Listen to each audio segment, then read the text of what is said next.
Future. So now it's time to turn our attention to the main event, and as you know, today's topic is the next generation of HR metrics.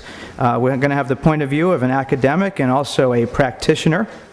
The panelists have 20 minutes each to speak, and then we're going to have 15 minutes of Q&A. We have provided a little bit of a notepad in the folder, so you can follow along and you can start thinking about good questions. And I would ask you, just because this is my first time as the moderator, if you'd come up with some really good questions and make me look good, I would appreciate it. And Kate has asked me to remind you that your questions can also have a component of a story, because your anecdotes and experiences inspire us, and we consider you to be part of the panel. So first we're going to hear from our academic, Dr. Dick Beatty, who is a professor of human resources management at Rutgers University and a member of the core faculty at the University of Michigan's Executive Education Center. Dick is the author of a number of books and is the co-author of the Workforce Scorecard and the Differentiated Workforce: Transforming Talent into Strategic Impact. Welcome, Dick.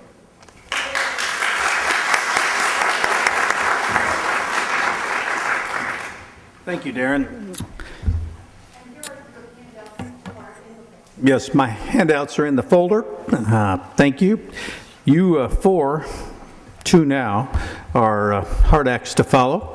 I do want to talk to you about some things in HR metrics. When my daughter was in high school, people would ask what her dad did, and she said he teaches HR metrics, and then she would go gag me with a stick. And I should warn you, in another life, I was an accountant after getting my MBA, working at that time for what were then two of the big 8 firms, so it dates me. And I will guarantee you I feel much like an academic today than I did when I was 26 years old in my first academic job. Hopefully, in that route, I've learned some things, and I'd like to share some of those things with you. First and foremost, as you begin to think about metrics, one of the things is that HR has had trouble talking what is really the language of organization, and that is numbers. In our master's program, the most difficult courses for our students at Rutgers still are the statistics series and a bunch of other things, and a course in HR metrics, etc. It seems to be a challenge. Also, if you look at traditional metrics, and I'm going to attack consulting firms as well as a few others, so I may make some non-friends today as I talk about some of these. Even if you were world-class on what is commonly sold in HR metrics, you would not be world-class as an organization. And we need to think very differently about HR metrics. We need to, first of all, understand the important issue is what to measure, not how to measure. What is really worth measuring? Ask yourself, what information, if I had it, I could intervene and make a strategic difference in the success of my organization. Any data that's useful needs to be interventional. And can we really use it to intervene and get a more desirable outcome? If you can't use it to intervene, it's probably not going to be very worthwhile. So data should provide information, it should provide insight, it should enable you to intervene, and it should have an impact, especially on the scorecard of the business. And on the scorecard of the business, if you look at balanced scorecards or whatever else, we're in our books are published by Harvard Business School Press, and we're in the scorecard series for them. And if you look at the scorecards, there's kind of 3 major factors on that scorecard. One of them is financial outcomes, one's customer outcomes, and the third one is business processes. If what we're trying to do cannot score on the scorecard of the business, then I think we have a problem, because we're probably measuring the wrong things and causing our organization to disinvest or to invest in the wrong kind of metrics. So begin to think about what's really worthwhile in measuring. What data, if I had, I could intervene and it would truly make a difference in my organization. If we're going to call ourselves strategic partners, you've heard that term, right? It was invented by Dave Ulrich in 1990. And then David and I subsequently wrote some things about being a strategic player on the field, in the game, and with the ability to score on the scorecard of the business. We need to understand what strategy is. Strategy is not tactics. Strategy is about value creation. If you look at all the textbooks on strategy, it's about value creation. How do we create customer and economic value? That's the kind of value we're talking about. So what's the role of HR in doing that, and what are the metrics? Also, as we begin to sort of explore this topic today, think about the workforce as the deliverable of HR. That's why we're there, to deliver a workforce that can deliver the strategic agenda of the organization, first and foremost. How well we do that should be the determinant of how well we are really doing our job in the HR function. Also, as we begin to kind of look at some of these things, one of the things that really should stand out for you is, as I say, metrics are answers to questions. The stuff that gets sold to us, basically, I call metrics Jeopardy. You know the game Jeopardy? So basically, these are answers in search of a question. Hopefully, you might have the right question, but often we don't. Furthermore, begin to think about what those questions might be, and you've got a little handout that's got some questions on it, and it says ask and don't ask.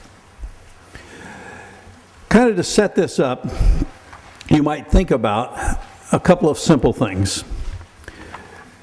First of all, a metric that drives me crazy is turnover,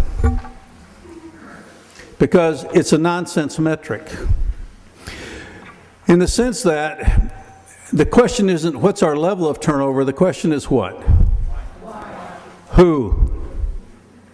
Who's turning? Are you losing your losers and winning your winners through turnover? Or are you winning your losers and losing your winners? Makes a big difference. Job satisfaction. Stupid metric. Stupid metric. First of all, it's even termed stupidly. Can you go out of business satisfying your customers? Big time. Can you go out of business satisfying your workforce? Big time. Why do you want to measure that? Think about what do you want, and if you're really talking about some kind of engagement, who do you really want to have engaged and who do you not want to have engaged? Engagement is another one of my enemies, because there's no evidence using the traditional and popular means of measurement that talks about the impact of engagement on the financial or customer outcomes of a firm. Essentially what's happened, we've had an engagement community where engagement has become a dependent variable. So everything is trying to move engagement. Sorry about that.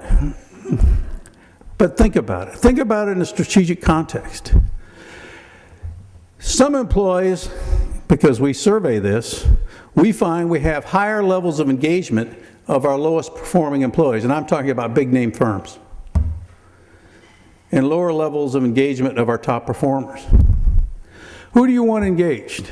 And how do you know who's engaged? One of the things we do is on every one of those kinds of surveys, we ask them to put their latest performance ratings, so at least we have some idea where this data is coming from.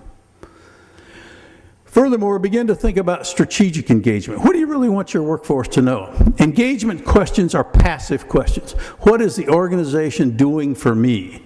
And we've been down this route many, many times before. Job commitment, job satisfaction, yada, yada, yada. And we know from research that that has no impact upon performance. In fact, if there's any causal error, it's probably the other way. Performance causes satisfaction. So begin to think about what we really want. Think about active questions. What am I willing to engage in? What am I engaging in? Or what really is sort of the movement in this whole survey business today is looking at all surveys as a means of communicating information. Ask yourself, what would you like for your workforce to know and understand? And if they knew and understand certain things, would they be more likely to behave to higher levels of contribution to our organization? You know, much of what we do in HR is really designed to get more of the behavior you want and less of the behavior that you don't want. How do we better design the system to be able to do those things? So the trend in surveys these days is fewer questions, asked more frequently, and asking questions that may include things about, does the workforce really know and understand our brand? Does the workforce know and really understand our values? Does the workforce really know and understand some things about our markets, our customers, our financial position? Ask yourself, what do you want your workforce to know and understand about your organization? And do they know and understand it? And especially, do they know your business strategy? Do they know why we're here, where we're going, how we're doing, what's in the way, what are we going to do about it? How do we speed it up, and what's in it for them if we're successful? Begin to think about a simple stump speech for your leaders about not being entertaining, not being liked, but doing what's right. And doing what's right for the workforce is absolutely critical. I think way too many leaders would rather be liked than right. And I coach a lot of leaders on business issues, and I tell them, if you want to be liked, get a dog. Because a dog will always like you. But your job is not to be liked. Anyway, you may not want to be disliked, but then again, you'd have to ask who dislikes you, and do the right people dislike you, and the right people like you? You know, one of the things we kind of lost sight of in our profession is this whole issue about equality versus equity. The foundation of HR is all about differentiation. All the way back to Otto Munsterberg's first industrial and organizational psych book in 1913. It is the mother science of HR. We also segment on the outside in going after various different markets. We also allocate all other resources differently. Financial resources, material resources, information, and time. We don't allocate them equally. We need to think about how we're going to basically leverage our investment in a workforce to the return and best return of our organization. So as you begin to think about metrics, we have a simple little 2x2 model that you are in there. We're writing a book around metrics and another one around strategic work. But on the metrics side, we say there's two major buckets of metrics. One is the workforce as a whole. What do you want your workforce to know and understand about being a part of this organization? Why are we here? Where are we going? How are we doing? What's in the way? All that stuff. What's our brand? What's our strategy? What's our values? Do they know those things? If you do that, you're communicating as well as collecting data. And one of the things that's really important in the whole metrics area is creating expectations and inspecting against those expectations. And you can begin with the mindset of your workforce. What do you want them to know and understand? Also, a major issue, and research is supporting this just amazingly, is talent. So the second bucket is talent. But talent doesn't mean everybody.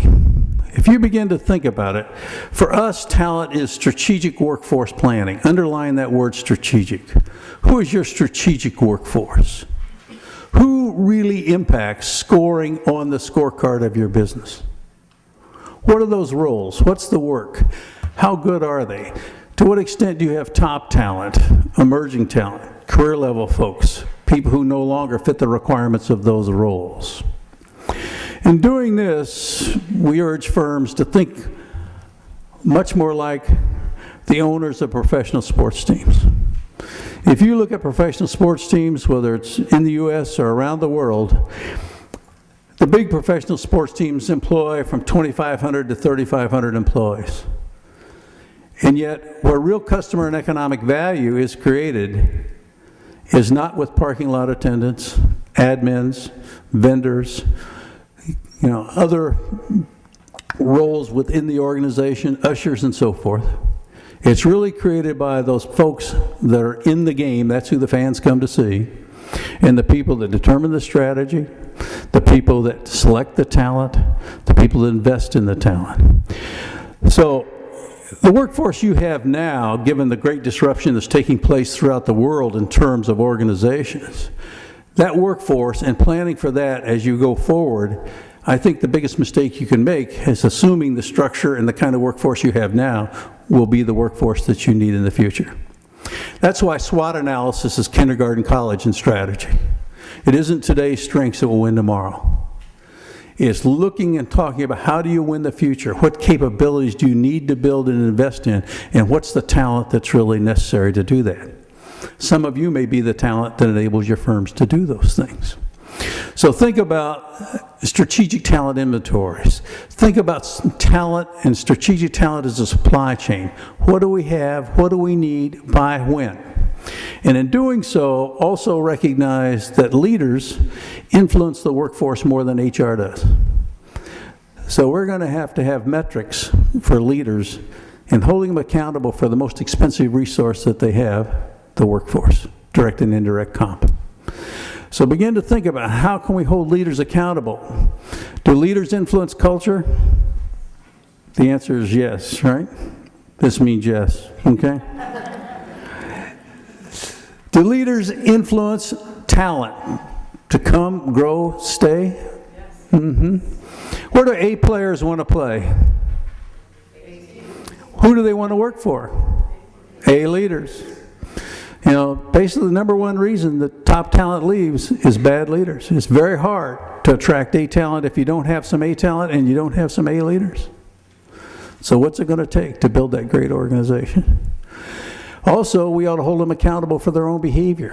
One of the things that we know is the bottoms-up part of the 360